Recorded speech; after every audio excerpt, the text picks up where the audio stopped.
Les saisies de véhicules pour transport illégal de personnes comme Uber se multiplient. 2 organismes peuvent intervenir pour faire respecter la loi au Québec, les contrôleurs routiers et le bureau du taxi de Montréal sur le territoire de la métropole.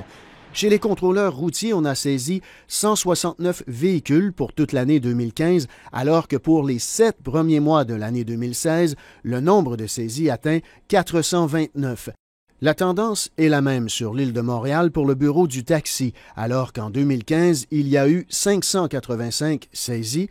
Pour la première moitié de l'année, en 2016, il y en a déjà 633. Les nouveaux conducteurs qui arrivent dans le décor, pour eux, suite au projet de loi 100, peuvent penser que Uber est toléré ou du moins devenu légal, mais pour contrôle routier, au niveau des interventions, ça ne change rien. On a la même réglementation, la même loi appliquée.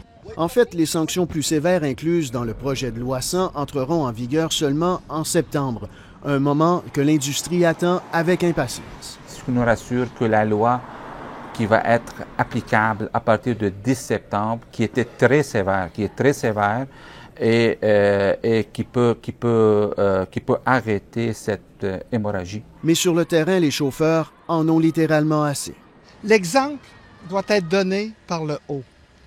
Le haut, c'est le gouvernement du Québec. C'est le parti au pouvoir. Si l'exemple n'est pas donné là, jusqu'où on peut aller? À l'ONU? C'est un pays de droit, tu comprends? Mais je continue encore à avoir confiance à ce pays-là. Parce que j'ai confiance, parce que ça passe pas dans mes oreilles que quelqu'un qui peut venir comme un voleur et continuer à opérer. Ça se peut pas, là.